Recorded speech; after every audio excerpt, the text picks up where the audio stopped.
Moi je travaille auprès d'un groupe de jeunes en situation de handicap.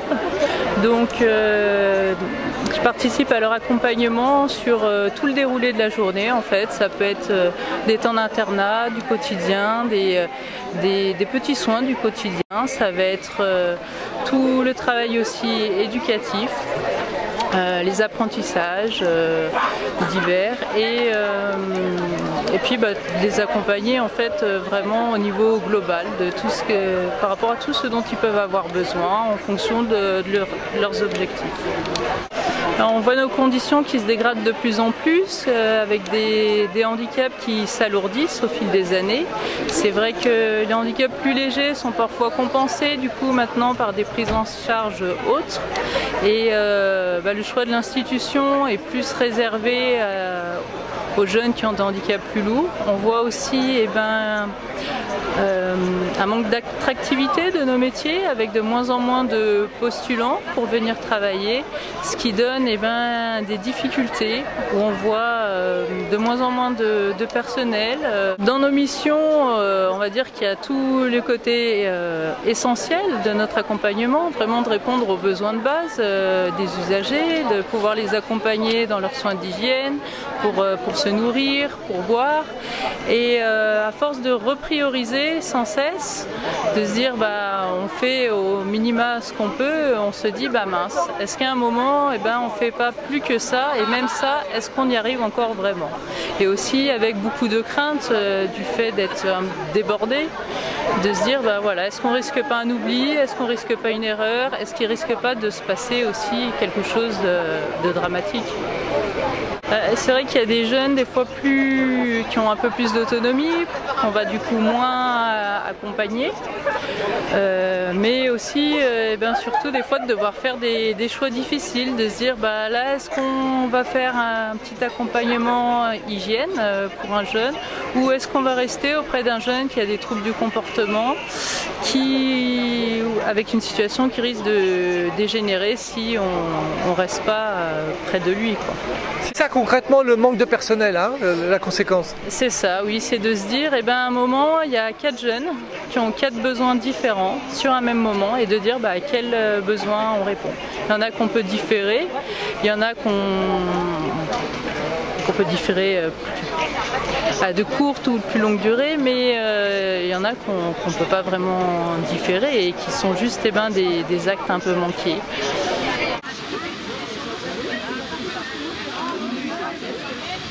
C'est vrai que par rapport à la convention collective, il y a quand même des choses aberrantes où on voit que certains agents devraient être payés et on suit la convention de 100 € sous le SMIC quasiment. Donc bien sûr, après il y a des rattrapages légaux, mais on part d'une base assez aberrante et qui n'a pas de sens. On voit aussi qu'au fil des années, le SMIC monte plus vite aussi que nos salaires, nos anciennetés. Et donc forcément, c'est pas non plus un argument pour faire venir du monde. Du gros écrémage, non, c'est un petit écrémage parce que... Non mais la haine de personnage. Voilà une escarpe, nous on fait tout ce qu'on peut, on veut prendre soin d'eux. Débloquer des crédits, ne fermez plus de poste, assurez-nous des stocks, dans le couloir des urgences, tellement de surveillance pour se morcer trop tard.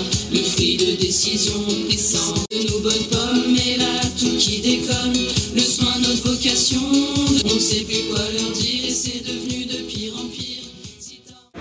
Effectivement, on nous a fermé des lits par manque de personnel.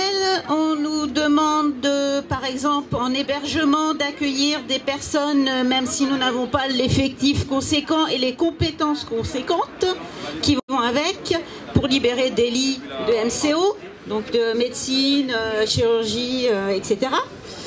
Et voilà, on est un peu, pas déprimé, mais pas démotivé non plus. Mais voilà, on aimerait bien pouvoir faire notre travail avec tout notre cœur, selon nos valeurs. Et franchement, ce qui en ressort en ce moment de notre lieu de travail, de notre vie perso, nous sommes maltraités par notre institution. Et l'institution, elle n'est pas que nos directeurs, elle est aussi le ministère de la Santé, notre gouvernement. Et je pense que si ça ne va pas au-delà de nos institutions locales, on n'avancera jamais. Donc effectivement, il y a une hémorragie du personnel hospitalier, EHPAD, etc., tout ce qui est médico-social, parce que nos conditions de travail sont déplorables et qu'on n'est plus en capacité de faire nos soins et d'accueillir, d'accompagner les résidents, les patients tels qu'ils devraient l'être. On voulu faire du fric sur la santé des gens, certains. Comment peut-on s'y prendre pour enfin se faire entendre? On est là, on sonne l'alarme, ça nous fait mal au cœur.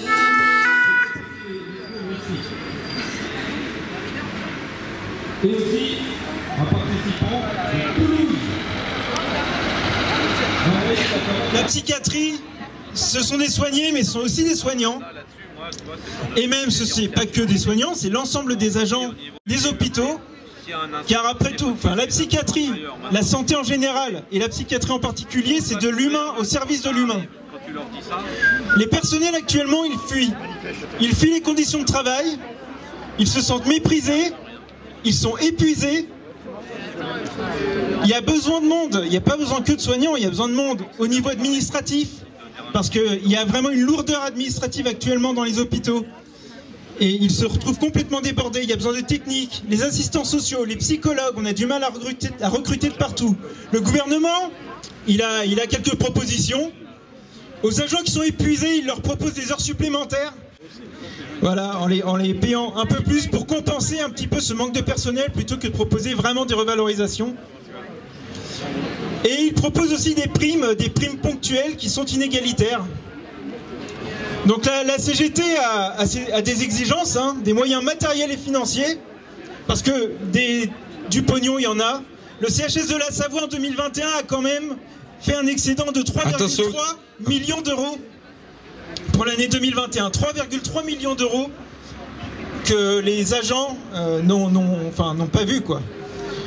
Il faut aussi travailler sur l'attractivité et donc préserver le système de santé qui permette de soigner la population dans de bonnes conditions. Actuellement, on a quelques centaines de lits fermés, quelques centaines de soignants en moins. Alors quand on dit soignants, j'aimerais aussi faire un focus, parce qu'on parle souvent des aides-soignantes et des infirmières puéricultrices qui sont ici également, mais on manque aussi de manip radio, on manque aussi de cadres de santé qui partent jour après jour.